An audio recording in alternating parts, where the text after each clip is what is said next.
बिस्मिल्लाहिर्रहमानिर्रहीम। अस्सलाम वालेकुम friends, welcome to new jobs knowledge guru YouTube channel and Facebook page. Friends, आज की इस वीडियो में हम सॉल्व करेंगे स्कूल लीडर्स का कंप्लीट पेपर, जिसमें 100 एमसीक्यूज शामिल है। ये पेपर ईटा की तरफ से 29 जून 2022 को फेज़ 2 के अजला के लिए कंडक्ट किया गया था। आगे बढ़ने से पहले आप लोगों से रिक्वेस्ट है कि चैनल को सब्सक्राइब कर दें और बेल के आइकन को लाजमी दबा दें ताकि हमारी हर नई वीडियो आप तक पहुँच पाए। तो चलिए स्टार्ट करते हैं आज की इस वीडियो को। ये पेपर टाइप डी है, ठीक है, ऊपर लिखा हुआ है पेपर टाइप डी है, जिसको हम सॉल्व करेंगे, जिसमें 100 क्वेश्चन शामिल हैं। यह है if he had known that. तो नीचे ऑप्शन जो गिवन है उसमें क्या आएगा, अगर हैड आ जाए किसी भी सेंटेंस में, ठीक है, तो हैड नोन और उसके बाद जो थर्ड फॉर्म आ जाए तो उसमें वुड हैव लाजमी आता है। क्या आता है? वुड हैव, ठीक है। तो ऑप्शन नंबर ए इसमें करेक्ट है, ठीक है। He would have decided differently. इसके बाद है which specific words are used in present perfect continuous tense to show time affection. तो ये भी आसान सा क्वेश्चन है, सिंस और फार यूज़ होते हैं, ठीक है। अगर टाइम नोन हो तो सिंस, वरना फिर फार। ऑप्शन नंबर सी करेक्ट है। नेक्स्ट है he is drinking mango juice. तो इसमें आपने मेन वर्ब बताना है। मेन वर्ब जो है इसमें ड्रिंकिंग है, जो कि गिवन नहीं है ऑप्शन में, तो ऑप्शन नंबर डी करेक्ट हो जाएगा, नन ऑफ दीज। नेक्स्ट है आपके पास the cat is licking its paw. तो ये इट्स जो है प्रोनाउन, ये किस टाइप का प्रोनाउन है? ये है पोजेसिव। ऑप्शन नंबर डी इसमें करेक्ट हो जाएगा, ठीक है। नेक्स्ट है अल्लाह की रस्सी को मजबूती से थामने से मजबूत होता है। तो क्या इत्तेहाद मिली? ऑप्शन नंबर सी इसमें करेक्ट है।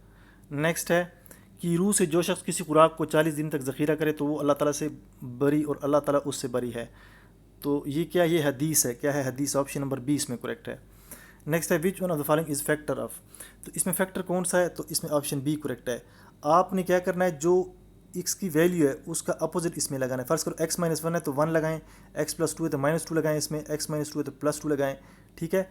अपोजिट साइन लगाएं इसमें, और जिससे आंसर जीरो आ जाए वो आपका करेक्ट आंसर होगा। फर्स्ट करो हम ये लगाते हैं, इसमें क्या करेक्ट था? ऑप्शन नंबर बी करेक्ट है, ठीक है। इसमें हमने माइनस टू लगाना है, ठीक है। माइनस टू की पावर 3 लगा लें, फिर 7 इंटू माइनस टू लगा लें, ठीक है। यहाँ पे माइनस 6 लगा लें, तो ये आपके पास क्या आ जाता है? माइनस टू की पावर 3, ये आ जाता है -8, और यहाँ पे 7 दूनी 14 प्लस 14, ठीक है, और ये हो जाएगा -6। तो -6 और -14 प्लस 14, ये ज़ीरो आ जाता है। क्या? ज़ीरो। इससे आंसर ज़ीरो आ जाता है, इसका मतलब ये इसका फैक्टर है, ठीक है। ऑप्शन नंबर बी इसमें करेक्ट है, बी इज़ करेक्ट आंसर। इसके बाद pictorial representation of a set is called Venn diagram. Option number C इसमें करेक्ट है, ठीक है। इसके बाद Jafar thought a number added 3 with it, he double the sum, he got 40, what was the original number. तो इसकी कंडीशन जो given, ठीक है, एक नंबर है उसके बारे में पूछ रहा है, उसको एक्स नंबर है और उसमें 3 जमा किए उसने, इस नंबर को उसने डबल किया और इसको 40 के बराबर ये आ जाता है इसका आंसर। तो एक्स प्लस 3 टू उस तरफ ले जाएं, ठीक है, 40/2 हो जाएगा, 20 हो जाएगा, और x is equal to 20 minus 3 17 आ जाएगा, ठीक है। ईजी सा क्वेश्चन था, ये भी कोई इतनी मुश्किल नहीं है। ऑप्शन नंबर बी इसमें करेक्ट है। नेक्स्ट है it is record a students health wellness screening of or vision hearing और स्पीच इम्पेयरमेंट और साइकोलॉजिस्ट और अनदर स्पेशलाइज्ड टेस्टिंग। तो इसको कहते हैं diagnostic testing. Option number A इसमें करेक्ट है। नेक्स्ट है for each content area the first step is to define learning target और परफॉर्मेंस आउटकम, ठीक है। कोई भी कंटेंट होता है, ठीक है, पहले आप उसका टारगेट सेट करते हो, ठीक है, या आउटकम सेट करते हो कि उसका टारगेट क्या होगा, उसके बाद उस पर काम करते हो, ठीक है। कोई प्रोजेक्ट या एरिया होता है, ठीक है, कंटेंट जो होता है। ऑप्शन नंबर 20 में करेक्ट है। इसके बाद a rating system by which teachers can determine at what level proficiency a student is able to perform a task और डिस्प्ले नॉलेज ऑफ कंसेप्ट। तो ये रूब्रिक इसका राइट आंसर है, ऑप्शन नंबर बी।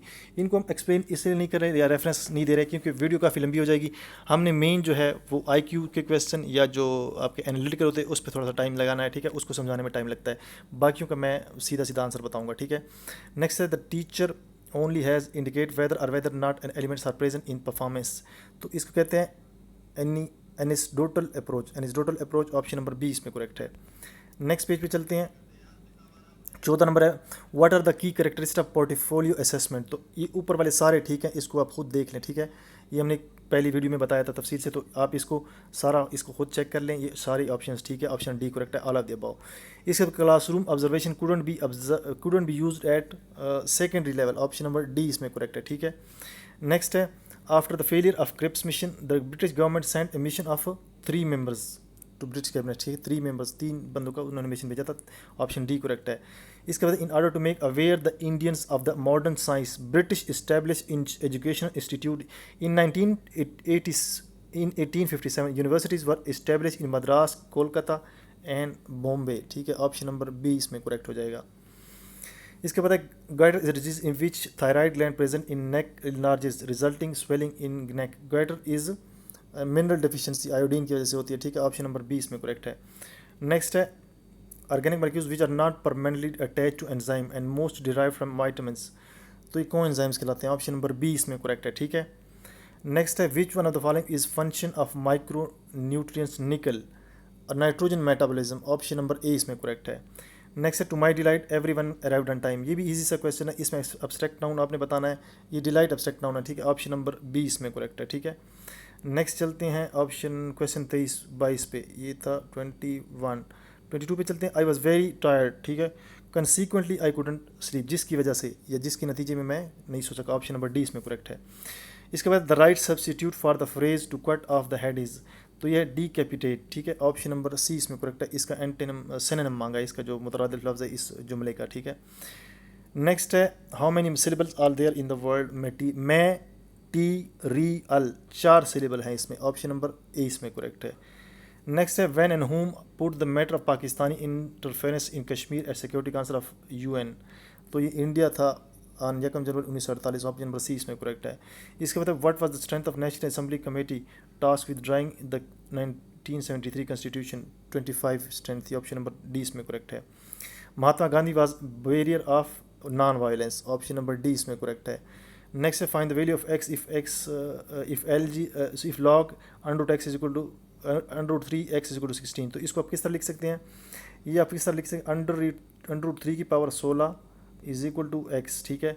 तो आपने क्या करना है, √3 को की पावर 1 और 2, ठीक है, सॉरी ये हो जाएगा आपके पास √3 की power 16 is equal to x, तो 3 की पावर 1 और 2 और ओवरऑल 16 हो जाएगी इज इक्वल टू एक्स, फिर 3 की power 16/2 is equal to x, ये हो जाएगी 3 की पावर 8, क्या हो जाएगी 3 की पावर 8, तो 3 की power 8 is the right answer, option number D इसमें करेक्ट है।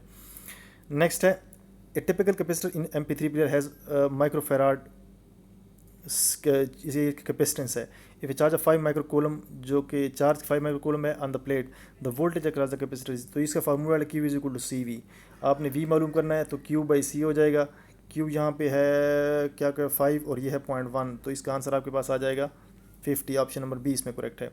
नेक्स्ट है system international unit of magnetic field strength is, तो ये टेस्ला और न्यूटन पर एम्पियर पर मीटर दोनों ठीक है।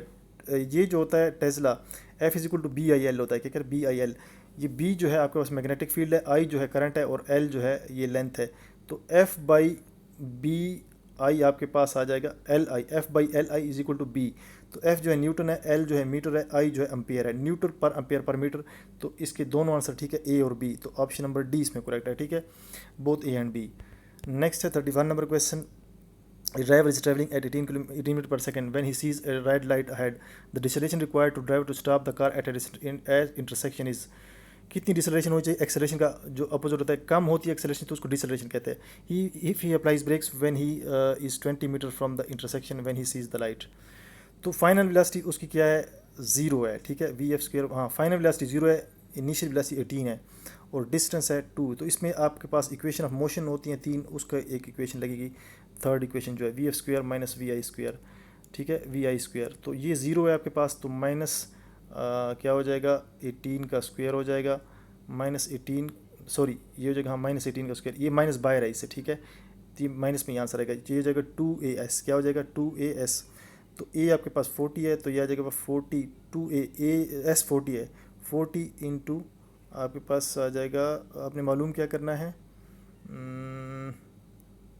एक्सेलरेशन मालूम करना है, ठीक है, 2 इंटू S 40 है, 40A हो जाएगा, यहाँ पर क्या हो जाएगा 40A, तो A किस तरह मालूम होगा, -18 का स्क्वायर डिवाइडेड बाई 40, तो ये आता है -324 डिवाइड बाई 40, तो 8.1 इसका आंसर आता है। माइनस में आंसर क्यों हो रहा है, क्योंकि एक्सेलरेशन का वेलोसिटी कम हो रही है, जब वेलोसिटी कम हो गई मतलब डिसलेशन हो रही है, तो आंसर हमेशा माइनस में होता है, डिसलेशन माइनस में आती है, ऑप्शन नंबर 20 में करेक्ट है, ठीक है। तो आप इसको बाकी खुद कर लें, जो मैंने इसमें इक्वेशन बताई उसमें वैल्यू पुट करके इसे यही आंसर आएगा। इसके बाद इल्म बयान की इस्तिलाह में जब कोई अपने मजाजी मानों में इस्तेमाल इस तरह हो कि उसके हकीकी मानी भी मुराद लिए जा सके, तो उसे क्या कहते हैं, कनाया, ऑप्शन नंबर डी करेक्ट है इसमें, ठीक है। नेक्स्ट है आदा जाफरी को उनके किस शेरी मजमूए पर इनाम से नवाजा गया, तो शहर दर्द, ऑप्शन नंबर बी इसमें करेक्ट है। इसके बाद अदबी इस्तिलाह में ऐसी डैश से मुराद ऐसी मालूमाती तहरीर है जो ज़िंदगी के हक़ाइक़ और मसाइल पर अदबी अंदाज में लिखी गई हो। मज़मून ऑप्शन नंबर सी इसमें करेक्ट है। Is one of the characteristic of student favourite teacher. तो ये मेरे ख्याल में फेयरनेस या रिलीफ में से एक चीज़ आती है, ठीक है। तो मेरे ख्याल में तो ये फेयरनेस है। क्या है? फेयरनेस, ठीक है। आपने मुझे कमेंट में बताना है फेयरनेस है या रिलीफ है। मुझे यहाँ पे फेयरनेस लग रहा है, ठीक है। तो option A is correct. Next है planning curriculum organising procedure and resources arranging the environment to maximum efficiency monitoring are components of. ये तो आसान है, classroom management option number B इसमें करेक्ट है। नेक्स्ट है the dash is an intersectional strategy engage student in active discussion about issues and problems in inherent practical application. तो ये क्या है? एक्टिव लर्निंग इसे कहते हैं। ऑप्शन नंबर बी इसमें करेक्ट है, एक्टिव लर्निंग। तो नेक्स्ट है आपके पास dash is a group of creative technique that was designed to generate a number of ideas for students of solution of problems। तो ये ब्रेन स्टॉर्मिंग इसे कहते हैं। क्या कहते हैं? Brainstorming. Option number D इसमें करेक्ट है। नेक्स्ट है 39 number what are the disadvantage of problem solving methods. It can load some worldly burdensome to student, it habituates the student to non stop working. तो ये है option number D इसमें, both A and C आएगा, ठीक है। Next है आपके पास myelin sheath of a neuron is broken at different intervals nodes. The distance between the nodes is called, ये क्या कहते हैं? Schwann cell. Schwann cell is the right answer. Option number D इसमें correct है। Next है types of asexual reproduction in which organisms divide into two equally part and commonly occur in unicellular organism like paramecium and amoeba। तो ये कहते हैं binary fission। Option number C इसमें correct है, binary fission। Next है no one knows who he is। तो ये क्या है? ये noun clause है। Option number B correct है, underline part जो है। इसके बाद 5 books A B C D E are placed on one another not necessary in the same order. मतलब A B C की तरह नहीं, आर्डर उनका सेम नहीं है। E is above A, E is above E जो है A के ऊपर है, ठीक है। नेक्स्ट जो है C इज़ बिलो B, उसके बाद C है, उसके बाद B है। C जो है B से C है, फिर B है, और इसके बाद है D is below C, D सबसे नीचे है। तो ये कह रहा है कि which book is at the top. तो ये आपको नज़र आ रहा है, बहुत आसान सा MCQ है। ये ऑप्शन नंबर B इसमें करेक्ट है, ठीक है। ई करेक्ट है इसमें। इसके बाद है which number is odd one out. इसमें कौन सा ऑड वन आउट है? ये बहुत मुश्किल सा MCQ था, ठीक है। काफ़ी दोस्तों ने इस पर मुख्तलिफ टेक्निक्स लगाई कि इसे किस तरह होगा। किसी ने कहा कि ये जो लास्ट टू हैं ये ऑड या इवन है, इसकी वजह से ऑड या इवन का फार्मूला। लेकिन ये काफ़ी डिफरेंट MCQ है, डिफ़िकल्ट MCQ है। काफ़ी देर सोचने के बाद ये हमें पता चला कि इसमें क्या टेक्निक यूज़ हुई है। इसमें असल में क्या हुआ है, ये जो आपको फर्स्ट 3 डिजिट नज़र आ रहे हैं, ठीक है, ये किस तरह बने? ये इस डिजिट को 3 से मल्टीप्लाई किया, ये 2 डिजिट के इनको 3 से मल्टीप्लाई कर, तो इससे ये आंसर आएगा, ठीक है। ऑप्शन बी के अलावा तो ये भी ऐसे 45 ज़रब 3 135, 98 ज़रब 3, अगर 98 को आप 3 से मल्टीप्लाई करें 294 आता है। 93 जो है लास्ट डिजिट, इसको आप 3 से मल्टीप्लाई करें तो 279 आता है। ये सब में यही फार्मूला है। वाहिद ये है जिसमें ये चीज़ नहीं है, ठीक है, क्योंकि अगर आप इसको 3 से मल्टीप्लाई करें तो आपके पास 186 आता है, ठीक है। तो ऑप्शन नंबर बी इसमें करेक्ट है, ठीक है। अगर फिर भी समझ नहीं तो कमेंट ज़रूर कर दें, हम समझा देंगे आपको। तो ऑप्शन बी इसमें करेक्ट है, ठीक है। लास्ट 2 डिजिट को आपने मल्टीप्लाई कर लिया 3 से, और उसकी जो फर्स्ट डिजिट है वो आंसर आना चाहिए, ठीक है। जैसे कि आपके पास 45 ज़रब 3 135, थर्ड वाले को देखें, ऑप्शन नंबर बी इसमें करेक्ट आता है, ठीक है। नेक्स्ट है a man walks 3 kilometre towards north, ठीक है, from his house and turn to his left walk 2 kilometre and he turns to right walk 1 kilometre and then finally walk 5 kilometre towards right. तो ये किस तरह होगा? ये थोड़ा सा डिफरेंट, ये भी मुश्किल सा क्वेश्चन था।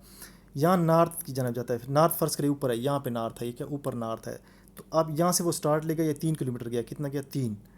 तो फिर उसने क्या किया, यहाँ से स्टार्ट लेते हैं, ठीक है, ये इस तरह गया, ये 3 किलोमीटर है, ठीक है। फिर उसने क्या किया, लेफ़्ट पे टर्न लिया, 2 किलोमीटर गया, ठीक है। फिर उसने क्या किया, राइट पे उसने टर्न लिया, 1 किलोमीटर गया, ये 1 हो गया, ठीक है। फिर उसने क्या किया, 5 किलोमीटर टुवर्ड्स राइट, फिर वो 5 किलोमीटर राइट की तरफ गया, क्या गया, 5 किलोमीटर राइट की तरफ गया, ये 5 किलोमीटर हो गया, ठीक है, ये 5 हो गया। अब ये किस तरह आपने करना है, यहाँ से अगर आप डिस्टेंस ले यहाँ तक, ठीक है, ये 3 जमा 1 4 हो जाता है, यहाँ से डिस्टेंस क्या हो जाता है, 4, ये 4 हो जाता है। और ये जो कि टोटल 5 है, इसमें से आपने ये 2 माइनस करना है, ये 2 5 माइनस 2, ये 2 माइनस हो जाएगा इससे, तो ये अब आपके पास नेट जो है 3 बन जाएगा। तो ये ट्रायंगल राइट एंगल ट्रायंगल बन जाएगा, क्या, राइट ट्रायंगल, जिसकी ये साइड 3 है और ये साइड 3 + 1 4, ये टोटल 4 हो गई, ये 3 हो गई, और ये आपने मालूम करनी है। तो पाइथागोरस थ्योरम से 4 का स्क्वायर + 3 का स्क्वायर इज इक्वल टू आपके पास जो डिस्टेंस है रिक्वायर्ड 16 + 9 25 का अंडर रूट आप ले लें तो आपके पास 5 आंसर आता है, ठीक है। अगर समझ नहीं है तो कमेंट कर दें, हम इसको बाद में भी फिर तफसील से कर लेंगे इसको, इन क्वेश्चन को, ठीक है। ऑप्शन नंबर 20 में करेक्ट है 5 किलोमीटर, ठीक है। नेक्स्ट है आपके पास 46, theory claims no leadership style is the best in our situation. तो ये है आपके पास कंटीजेंसी, ऑप्शन नंबर इसमें ए करेक्ट है। कौन सा करेक्ट है? ऑप्शन नंबर ए कंटीजेंसी, ठीक है। नेक्स्ट पेज पे चलते हैं। 47, power is a power of formal position in the office and form the organisation hierarchy of authority. तो ये क्या, ये है लेजिटमेटिक, ऑप्शन नंबर 20 में करेक्ट है, ठीक है। ऑप्शन नंबर 20 में करेक्ट है। नेक्स्ट है आपके पास is the strategy use to value the leadership technique, ठीक है। तो ये कौन सा है आपके पास? ये है centre for creative leadership, option number 20 में करेक्ट है। नेक्स्ट है आपके पास correct knowledge of what you work when to meant to do and when you are sure they do their jobs best and simplest। तो ये क्या है?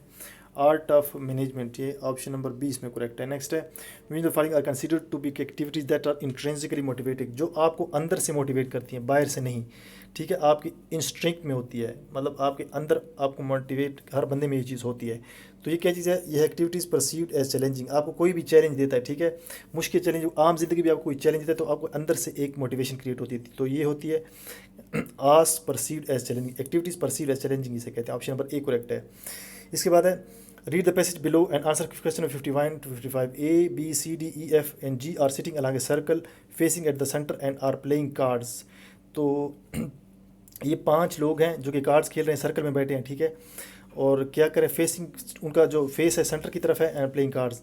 तो इसमें कंडीशन की E is neighbour of A and D, G is not between F and C and F is immediate left of ए।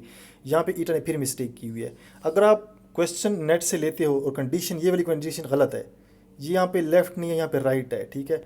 अगर फ़र्ज़ करो कोई दोस्त कहता है कि ईटा इसे चेंज भी तो कर सकता है, राइट भी लिख सकता है, लेफ़्ट भी तो लिख सकता है, उससे भी तो क्वेश्चन होगा। लेकिन अगर आप इसको लेफ़्ट करते हैं राइट से, ठीक है, यहाँ पे असल वर्ड राइट है, तो अगर आप इसे लेफ़्ट करते हो तो जो बाकी कंडीशन है ये भी चेंज हो जाएगी, क्योंकि वो सर्कल में बैठे हैं।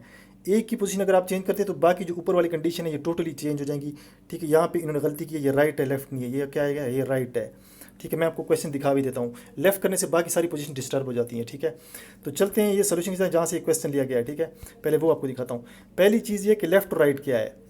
लेफ़्ट जो होता है, अगर आप खुद को कंसीडर करें, आप यहाँ पे कुर्सी पे बैठे हुए हैं तो आपका राइट हैंड ये बनता है, ठीक है, आप राइट ये बनते हैं, और आपका लेफ़्ट हैंड ये बनता है, ठीक है। तो अगर आपके लेफ़्ट की बात हो रही है कि लेफ़्ट की तरफ मूव करें थी, तो लेफ़्ट का मतलब है क्लॉकवाइज और राइट का मतलब है एंटी क्लॉकवाइज। ये चीज़ें आप याद रखें कि राइट की तरफ मूव करेंगे तो एंटी क्लॉकवाइज होगा, लेफ्ट की तरफ मूव करेंगे तो क्लॉकवाइज। ये जो आपको एरो नज़र आ रहा है, आपने इस साइड पे मूव करना है, लेफ्ट और राइट का ये मतलब है, ठीक है। तो ये जो क्वेश्चन है यहाँ से ले गए, ये कि आप खुद इसे देख लें, यहाँ पे इसकी स्क्रीनशॉट ले लें, सेम यही क्वेश्चन है, बिल्कुल यही क्वेश्चन है। ये देखें, ये कंडीशन उन्होंने गलत लिखा है, F is on the immediate right of A, ठीक है। नेक्स्ट चलते हैं, ये सारे क्वेश्चन यहाँ पे हल किए हुए हैं, लेकिन मैं आपको ये दिखा देता हूँ कि किस तरह की पोजीशन है। स्टेप 1 में कहा गया कि E is the neighbour of A and D, E जो है ए एंड डी के बीच में है। स्टेप 2 में कहा गया है कि F is the two the immediate right, ये इसका राइट बनता है, इमीडिएट राइट बनता है, बिल्कुल, क्योंकि राइट जो है एंटी क्लॉकवाइज है, ये एंटी क्लॉकवाइज है, राइट बनता है, ठीक है। तो ये हो जाएगा आपके पास, एफ इसका नाइबर बन जाएगा। लास्ट कंडीशन क्या थी कि एफ और सी के बीच में बी, जी जो है F and G is not between F and C, तो एफ एंड सी के बीच में जी नहीं आ सकता, तो क्या आ सकता है, बी आ सकता है, तो बी इधर आएगा, ठीक है। और जो खाली पोजीशन रह जाएगी वहाँ पे आपने जी पुट करना है। तो ये सारी कंडीशन आपके पास हो जाएगी, ठीक है। अब आपने क्वेश्चन सॉल्व करना है, इसी को देख के आप देखें, मैं से आप यहाँ से भी देख सकते हैं कि ये ऑप्शन मैं नहीं बता सकता क्योंकि पेपर में ये ऑप्शन चेंज है, ये ऑप्शन यहाँ पे चेंज है, क्वेश्चन सेम है लेकिन ऑप्शन ऊपर नीचे दिए गए हैं। तो ये ऑप्शन यहाँ पे ठीक है, आप देख लें इनको, मैं इसकी स्क्रीनशॉट ले लें। ये एग्जांपल 1 2 है, ठीक है, इसको आप देख लें, स्क्रीनशॉट ले लें। ये 3 4 है, इसकी भी स्क्रीनशॉट ले लें क्वेश्चन की। ये आपके पास 5 है, इसकी स्क्रीनशॉट ले लें, और इसके आंसर्स यहाँ पे गिवन है, ठीक है। ये बिल्कुल सेम टू सेम मैं आंसर बताऊँगा, वहाँ पेपर से आपको बताऊँगा, ठीक है, यही चीज़ मैं आपको बताऊँगा पेपर से। तो चलते हैं पेपर पर, ठीक है। तो पेपर में ये उसी स्टाइल से बताऊंगा आंसर जैसे यहाँ पे दिए गए हैं। ऑप्शन नंबर 52 में पहले आपके पास है who are the neighbour of B, B के नाइबर कौन था वहाँ पे, एफ और सी थे, आप वहाँ से देख सकते हैं, ठीक है। स्क्रीनशॉट मैंने कहा था आपको ले लें, वहाँ से एफ एंड सी उसके नाइबर बनते हैं, राइट और लेफ्ट भी जो उसके हैं। इसका which pair given below has second person sitting immediately to right, ये कह रहा है कि कौन सा पर्सन है जिसके राइट पे बैठा है फर्स्ट पर्सन, मतलब ई जो है ए के राइट पे है, ए जो है ई के राइट पे, ठीक है। Immediately to the right of the first, मतलब ई के राइट पे ए है, ई के राइट पे ए है, ठीक है। तो ऑप्शन सी इसमें करेक्ट है, मैं आपको दिखा भी देता हूँ, यहाँ पे देखें, ई के राइट पे ए है, ये वाली कंडीशन ठीक है। नेक्स्ट पे चलते हैं। थोड़ा सा ये मसला होता है क्योंकि ये एनालिटिकल में काफ़ी मसले होते हैं, समझाना थोड़ा मुश्किल होता है, तो इसलिए मैं इसको बार बार स्वाइप कर रहा हूँ। Which in the following age person sitting adjacent to each other from left to right in the order given below. अगर आप उस फिगर को देख लें तो लेफ्ट से राइट आपने होना है, ठीक है। लेफ्ट से राइट का क्या मतलब है कि आपने एंटी क्लॉकवाइज आना है, ये anti clock left to right ये है। तो इस पोजीशन में अगर आए तो कौन साथ साथ बैठे हैं, बाकियों का ऑर्डर सेम नहीं, कि एफ बी सी जो है एक तरतीब में बैठे हुए हैं। वहाँ पे आप देख सकते हैं कि एफ बी सी बिल्कुल एक तरतीब में बैठे हुए हैं। What is the position of F, ये भी रॉन्ग है। To the left of immediate to the left of A, immediate to the right of B, ये गलत है। Immediate second to the left right of C, ये भी गलत है। तो नन ऑफ दिस में आएगा। अच्छा, ये जो क्वेश्चन में गलती है वो यहाँ से भी पता चलती है। देखिए यहाँ पे कंडीशन है F is to the immediate left of A, यहाँ पे इसने दोबारा ऑप्शन में भी यही to the immediate left of A, हालांकि ये दोनों सेम नहीं हो सकती। कंडीशन और जो नीचे ऑप्शन होती है वो सेम नहीं हो सकती। उसका मतलब है ऊपर राइट है लेफ्ट नहीं है, ठीक है। तो ये नन ऑफ द अबव आएगा, ठीक है। नेक्स्ट है आपके पास which one of the following है pairs adjacent to each other. इसमें देखिए कि वो कहते हैं कि कौन से जो पेयर हैं not have the pair sitting adjacent, जो एक साथ नहीं बैठे, मतलब बी और ए जो है एक साथ नहीं बैठे, बाकी सी बी डी ई और जी डी ये सारे एक साथ बैठे हैं, ठीक है। मैं आपको दिखा भी देता हूँ, B E C B D E G D, ठीक है, B A C B D E, ठीक है। ये बी और ए जो है ये एक साथ नहीं बैठे, बी और ए एक साथ नहीं बैठे। दूसरी ऑप्शन क्या थी, जी और डी ये एक साथ बैठे हैं, सी और बी एक साथ बैठे हैं, ए और ई ये एक साथ बैठे हुए हैं, ठीक है। बी और ई एक साथ नहीं बैठे, ठीक है। इसका यही मतलब था। तो इसमें जो ऑप्शन करेक्ट था वो मैंने आपको बता दिया कि कौन सा ठीक है। इसमें है B A, option number A इसमें करेक्ट था। नेक्स्ट है सी यू, लेकिन ईटा वालों ने फिर यहाँ पे गलती की, हर पेपर में वो गलती कर रहे हैं, ठीक है। इसकी वजह से स्टूडेंट्स काफ़ी इफेक्ट हो रहे हैं। तो ईटा को कुछ ना कुछ सोचना चाहिए इस बारे में। इसके बाद है C O plus H two O plus C O two plus H two. ये कह रहे एक कंसनट्रेशन ऑफ रिएक्शन है, आपने इसका value of equilibrium at the equilibrium constant जो होता है के सी आपने मालूम करना है। के सी होता है रिएक्टेंट की कंसनट्रेशन, ये प्रोडक्ट की कंसनट्रेशन CO2 और H2 की, और नीचे रिएक्टेंट की कंसनट्रेशन CO प्लस H2। आपने ये वैल्यू लगानी है, नीचे इन दोनों की लगानी है, आपस में मल्टीप्लाई करना है, ठीक है। ये दो आपस में नीचे लिखने हैं, ये दो आपने नीचे लिखने हैं और इन दोनों को आपने ऊपर लिखना है, मल्टीप्लाई करना है। आंसर चूँकि सेम है सबका, लेकिन इसका जो जवाब यूनिट कोई नहीं होगा, क्योंकि ऊपर भी लीटर इंटू लीटर है, नीचे भी लीटर इंटू लीटर है, तो ये कट जाएंगे। इसका कोई यूनिट नहीं होगा, केसी का कोई यूनिट नहीं होता। ऑप्शन नंबर ए इसमें करेक्ट है, 6/25। इसके बाद है hetero cyclic hydrocarbon are those cyclic hydrocarbon in which at least one member is other carbon in the ring. Which of the following is heterocarbon? वो कंपाउंड बताएं जिसमें जो कार्बन हाइड्रोजन के अलावा कोई तीसरा एलिमेंट हो। इसमें नाइट्रोजन आता है मेरे ख्याल में, बाकी में सारे कार्बन हाइड्रोजन, जिसमें कार्बन हाइड्रोजन है, कार्बन हाइड्रोजन तीनों में। वाइड जो पायरिडीन है जिसमें नाइट्रोजन भी साथ होता है कार्बन हाइड्रोजन के। तो ये ऑप्शन नंबर ए इसमें करेक्ट है। इसके बाद फार्मूला वास ऑफ FeNO3 इज अबाउट, इसका जो एटॉमिक मॉलिक्यूलर वेट भी पूछ रहा है, ठीक है। Fe का है 56, ठीक है। और इसके बाद है 14 जो है नाइट्रोजन का है, प्लस 3 है ऑक्सीजन, यहाँ पे 16 3 48, 48 ज़रब 2, ठीक है। तो ये 48 जब 62 दोनों 124, 124 जमा 56 180 होता है, ठीक है। मैंने एटॉमिक वेट सबके बता दिए। एन का है 14, ओ का है 16 × 3 हो जाएगा, और फिर इसको 2 से मल्टीप्लाई करें, और Fe का है 56, तो आपके पास 180 AMU आता है, ठीक है। Atomic mass unit, option number B correct है। नेक्स्ट है मानोमीटर मेजर्स प्रेशर, मानोमीटर जो प्रेशर के यूज़ होता है of gas, option number C correct है। नेक्स्ट है isotope use in baking detector, smoke detector and for the determination of oil wells where it will be drilled. तो americium 241, option number C इसमें correct है। इसके बाद which one of the following set of atoms have the lowest electronegativity. Lowest जो होते हैं periodic table में left पे होते हैं, जो लेफ्ट पे कॉलम है, और राइट पे जो है आपके पास हाईएस्ट इलेक्ट्रोनेगेटिविटी वाले होते हैं। तो फ्लोरीन जो है ये राइट पे है, राइट पीरियोडिक टेबल, ये भी राइट पे है। क्लोरीन फिर राइट पे है, इसमें नाइट्रोजन और फ्लोरीन ये भी right of the periodic table है, राइट साइड पे, ठीक है। यहाँ पे इलेक्ट्रोनेगेटिव होते हैं, यहाँ पे कम इलेक्ट्रोनेगेटिविटी होती है, यहाँ पे ज़्यादा इलेक्ट्रोनेगेटिविटी वाले होते हैं। ये जो फर्स्ट कॉलम है ये पोटाशियम सोडियम लिथियम, ये फर्स्ट में है, तो इसका मतलब सबसे कम इलेक्ट्रोनेगेटिविटी इन्हीं की होगी। ऑप्शन नंबर सी इसमें करेक्ट है, ठीक है। इसके बाद Taliban and USA signed a historic peace agreement on 29 February 2020, option number D इसमें करेक्ट है।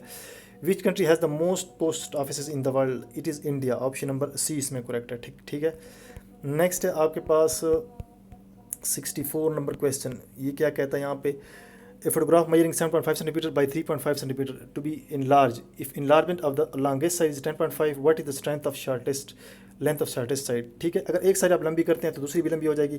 तो यह है डायरेक्ट रिलेशन, ठीक है। तो इसमें क्या करना है, x1 by y1 direct relation में ये फार्मूला होता है x2 by y2। आप x जो है इसको विड्थ ले लें और y को लेंथ ले लें। तो पहली कंडीशन में x1 जो हो जाएगा 3.25 हो जाएगा, लेंथ जो है 7.5 हो जाएगी। सेकंड कंडीशन में आपने x2 विड्थ मालूम करनी है और y1 जो है आपके पास आता है y2, सॉरी ये y2 आ जाएगा पे, y2 जो है 10.5 आ जाएगा। तो 10.5 को आप इस साइड पे ले जाएं, ठीक है, यहाँ से ख़त्म करके यहाँ से मल्टीप्लाई कर दें 10.5 को, ठीक है, तो इस पर डिवाइड कर दें। यहाँ पे अब आपके पास जो आंसर आ जाएगा 4.55 आ जाएगा, ठीक है, ऑप्शन नंबर 20 में करेक्ट हो जाएगा। बाकी इसकी कैलकुलेशन आप खुद कर सकते हैं। इसके बाद a clock seen through a mirror reads 3:15, what is the correct time? 8:15 बजे हैं, 3:15 बजे हैं, ठीक है, 3:15, तो ये क्लॉक है। अगर आप इसे मिरर में देखिए, ये होता है 12, ये होता है 6, ये होता है 3, ये होता है 9, ठीक है, तो यहाँ पे दोनों सुइयाँ हैं, कहाँ पे हैं? दोनों सुइयाँ यहाँ पे हैं, ठीक है, तकरीबन यहाँ पे बनती हैं। तो अगर आप क्लॉक में देखें तो ये कहाँ पे बनती हैं, ठीक है, वो बिल्कुल अपोजिट साइड पे बनेगी तकरीबन यहाँ पे। तो ये 45 हो जाएगा, क्या आ जाएगा, एक तो 45 होगा और दूसरा क्या होगा 8, तकरीबन यहाँ पे होगा, ठीक है, 8:45 टाइम आ जाएगा। इसका अपोजिट ये बनता है, इसका अपोजिट कौन सा बनता है? ये वाली साइड बनती है। यहाँ पे आपके पास टाइम जो है वो 3:15 है, यहाँ पे आपके पास 8:45 या 8:45 है। ऑप्शन नंबर इसमें डी करेक्ट है, ठीक है। नेक्स्ट है what is the odd one out? तो इसमें पैंथर, जैकाल, टाइगर, जैगुआर। तो जैकाल जो है ऑड वन आउट है, बाकी जो है आपके पास कैट्स हैं या जो शेर की टाइप्स होती हैं, ठीक है, शेर या कैट्स जिन्हें कहते हैं, पैंथर, जैगुआर, टाइगर, और जैकाल इज़ डिफरेंट। इसके बाद which word doesn't logically belong in the list below? तो इसमें भी ईटा वालों ने थोड़ी सी मिस्टेक की है, यहाँ पे एक ऑप्शन छोड़ा हुआ है क्योंकि उसके बगैर ये क्वेश्चन कंप्लीट नहीं होता। ईटा वाले सोचते हैं कि ये ऑप्शन हम एक तो कम कर देंगे, स्टूडेंट को आसानी हो जाएगी, लेकिन इसकी टोटल लॉजिक क्वेश्चन की ख़राब हो जाती है। लॉजिक कैसे ख़राब हुई है? यहाँ पे नेक्स्ट वर्ड है आर्केड, क्या है आर्केड, ये मिसिंग है, जहाँ से इन्होंने लिया है वहाँ से हम चेक किया है, और इसके बगैर ये होता भी नहीं है, लॉजिक पूरी की पूरी डिस्टर्ब हो जाती है। लॉजिक क्या है? ये जो बीच वाले 2 लफ्ज़ हैं, 6 लफ्ज़ हैं हर जो वर्ड है यहाँ पे, तो नेक्स्ट वर्ड जो बताए ये बीच वाले 2 लफ्ज़ों से बनता है, स्टार्ट इन से होगा नेक्स्ट वर्ड का। जैसे कि ग्लास है तो AN से ये स्टार्ट हो रहा है, एंकर, फिर जो है इसका बीच वाला वर्ड CH है, ठीक है, नेक्स्ट चार्ज जो है इससे शुरू हो रहा है। जो मैंने एक वर्ड बताया आर्केड, ये AR जो है आर्केड इससे शुरू होता है, आर्केड, ठीक है, तो ये AR से आर्केड शुरू होता है। अगर इस सीक्वेंस को ना देखें तो ये दोनों में से कोई भी ठीक हो सकता है। और कसिनो वैसा वर्ड है जिसके बीच वाले वर्ड से कोई भी लफ्ज़ इनमें से शुरू नहीं हो रहा, अगर आप आर्केड को भी शामिल करें तो casino is the right option. इसकी पूरी लॉजिक मैंने बता दी है, आर्केड के बगैर ये क्वेश्चन नहीं होता, क्योंकि देखिए चार्ज जो है AR है, AR से कोई भी लफ्ज़ यहाँ पे शुरू नहीं हो रहा। अगर इसके 2 सेंटर वाले लफ्ज़ लें और SI से भी कोई शुरू नहीं हो रहा, तो चार्ज और कसिनो में से कोई भी ठीक हो सकता है, लेकिन आर्केड अगर आप शामिल करेंगे तो AR से वो शुरू होता है, तो इसमें ऑप्शन नंबर B कसिनो ठीक आता है, ठीक है। पूरी लॉजिक मैंने आपको बता दी है कि इसमें क्या लॉजिक है। नेक्स्ट है FITA is the governing body of archery, ठीक है, ऑप्शन नंबर A करेक्ट है। नेक्स्ट है where is the ice cream invented? China, option number D correct है। वीडियो लंबी हो रही है, मैं जल्दी कर रहा हूँ। इससे which one of the 2 words that sound alike but are spelled differently? तो इसमें एक चीज़ जो मुझे लगी है, क्योंकि कोई भी वर्ड यहाँ पे सेम प्रोनाउंस नहीं होता, जो सेम प्रोनाउंस होते हैं वो सिर्फ पहले है, A पे है, ये B पे है थ्रो, एक है थ्रो और दूसरा है थ्रू, C पे है सेट और सीट, ये डिफरेंटली प्रोनाउंस हो रहे हैं, एक है जनरल एक है जर्नल। सिर्फ ऑप्शन A पे जो है ये लेग्स और लेग्स सेम प्रोनाउंसिएशन है, तो ऑप्शन A इसमें मैं करेक्ट करूँगा, मेरे मुताबिक A करेक्ट है, ठीक है। अगर आपका कोई इसके बारे में राय है तो आपने कमेंट में ज़रूर बताना। नेक्स्ट है ABC is related to OPQR in the same way as WXYZ is related to, इसको भी हमने चेक किया है, तो इसका राइट आंसर C है। इसकी लॉजिक मैं बता देता हूँ, आप इसको खुद कर लें। A को आप फॉरवर्ड मूव करें 14 लेटर, मतलब ABCDEFGHIJKLMNO तक मूव करें तो 14 डिजिट का प्लस 14 का आपने इसमें फ़र्क लाना है, किसमें? 14 में, और 20 के बाद OPQR आता है। सिमिलरली इसको भी आपने 14 डिजिट आगे फॉरवर्ड करना है। किस तरह? इसमें XYZ से दोबारा ABC की तरफ जाना है, XYZ, ठीक है, ABCDE 14 तक जाना है, 14 डिजिट तक, तो आपके पास जो 14वां डिजिट होगा वो K होगा, ठीक है। इस तरतीब से आपको 14 डिजिट आगे फॉरवर्ड करना है। बाकी तो इसके नेक्स्ट वर्ड आते हैं WXYZ, ठीक है, तो इस लॉजिक के मुताबिक ऑप्शन नंबर C इसमें करेक्ट है। इसके बाद है how old is Jamal if 8 years time he will be twice as old as he was 20 years ago? तो कंडीशन क्या है? ये जो प्रेजेंट एज जमाल की वो है X, ठीक है, तो 8 ईयर्स में वो कितना हो जाएगा? 8X + 8, 8 ईयर्स में कितना हो जाएगा? वो हो जाएगा, क्या कह रहा है, he will be twice as old as he was 20 years ago. 20 years ago मतलब X - 20, तो वो हो जाएगा इसके he was as old twice, यहाँ 2 इधर लगा दे, ठीक है, तो ये हो जाता है आपके पास 2X - 40 is equal to X + 8। तो आप 2X को उधर ले जाएं, X को उधर ले जाएं तो आपके पास X आ जाएगा राइट पे, 40 को उधर ले जाएं तो आपके पास 48 आ जाएगा, X = 48, ठीक है। तो इस आप इसको चेक भी कर सकते हैं। 20 साल पहले 28 का था, और 28 × 2 56, और 48 + 8 भी 56 आता है, ठीक है। लॉजिकली भी आप चेक कर सकते हैं, ऑप्शन नंबर D इसमें करेक्ट है। नेक्स्ट आपके पास 258632 इज़ 2682। तो इसमें क्या करना है आपने, ये जो इसमें इवन डिजिट्स हैं इसको आपने अपोजिट ऑर्डर में लिखना है, रिवर्स ऑर्डर में लिखना है। जैसे कि यहाँ पे लिखा हुआ है 2652 2682, ठीक है। तो इसमें भी आपने जो इवन डिजिट्स हैं यहाँ से उल्टा स्टार्ट लेना है। 4 6 ये इवन है, इसके बाद 2 इवन है, इसके बाद 8 इवन है, इसके बाद 4 इवन है, 4 6 2 4 8 4। ऑप्शन नंबर बी इसमें करेक्ट आता है, ठीक है।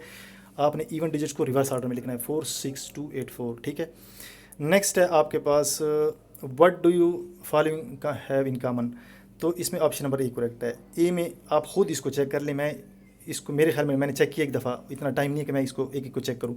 इसमें नन ऑफ देम है रिपीटिंग लेटर। रिपीटिंग लेटर का मतलब है कि इनमें कोई अल्फ़ाबेट रिपीट नहीं हो रहा। A B C D E जो लेटर होते हैं इस पूरे जुमले में कोई भी लेटर इन सब में कोई रिपीट नहीं हो रहा, 2 बार नहीं आ रहा, ठीक है। तो आप खुद चेक कर सकते हैं, ऑप्शन नंबर ए करेक्ट है इसमें। इसके बाद age of brother is twice age of the sister, 3 years back age of the brother was 3 times age of the sister, find their present age. तो एज ऑफ द ब्रदर क्या है, ये हो जाएगा आपके पास x, age of the sister है 2x। जो कंडीशन इसमें गिवन है x - 3, ठीक है, 3 साल पहले, और इसको भी 3 साल पहले कर दें। कंडीशन क्या है कि 3 साल पहले क्या था, उसकी जो बहन के भाई की एज थी वो 3 टाइम थी इसके, तो यहाँ पे 3 आ जाएगी, 3 और 2x - 3। ये ब्रैकेट में क्या लिखा है, 2x - 3। दोबारा मैं लिख देता हूँ, ये x - 3 और ये हो जाएगा 2x - 3, और यहाँ पे आपने इसको 3 टाइम करना है। तो इसको आप अगर कैलकुलेट करें तो x आपके पास आ जाता है 6, तो बहन की एज 6 हो जाएगी और भाई की हो जाएगी 12, 2x, ठीक है। तो अगर आप इसको लॉजिकली भी देखें, बगैर आप इक्वेशन लगाई भी ये कर सकते हैं, इतना आसान क्वेश्चन है, ठीक है। इसको 3 साल पहले ले जाएं तो ये 3 बन जाता है और ये 9 बन जाता है। तो 3 साल पहले 3 और ये 9 और ये इसकी 3 गुना बनता है, ठीक है। तो इसको आपको इक्वेशन लगाने की जरूरत नहीं। बास क्वेश्चन इक्वेशन के बगैर भी हो सकता है, बगैर टाइम वेस्ट किए भी आप कर सकते हैं। क्लियर कट ऑप्शन है यहाँ पे, ऑप्शन नंबर डी करेक्ट है।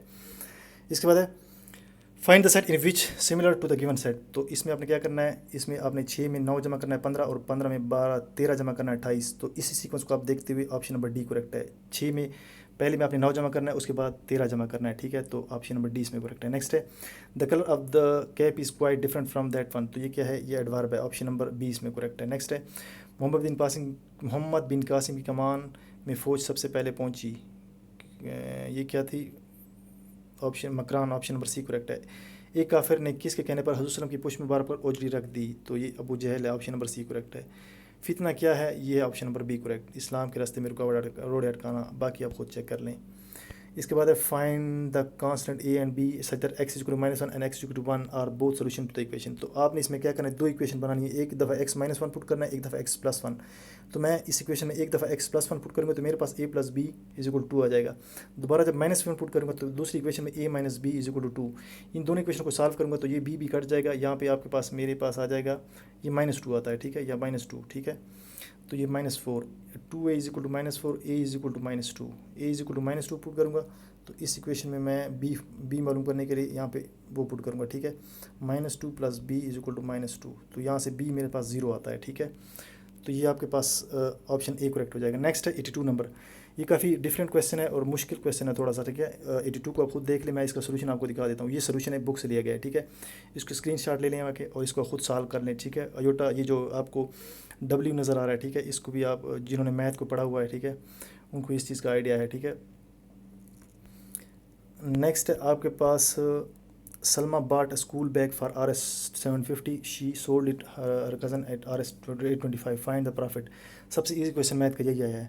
प्रॉफिट परसेंटेज आप मालूम करने क्या करेंगे, 825, ठीक है, -750, ये आपके पास आ जाता है 75, और divide by cost price, Salma जो उसने जिस कीमत में लिया है 750 × 100, तो ये आपके पास 10% आ जाता है, ठीक है। ये इजी सा क्वेश्चन है, ठीक है, ऑप्शन नंबर सी इसमें करेक्ट है। नेक्स्ट है when an object is at height equal to the radius of the earth above the surface of the earth, what will be the value of g। तो g की value g/4 होती है, ठीक है, g/4, ये भी g/4 ही है, option number D इसमें करेक्ट हो जाएगा, ठीक है।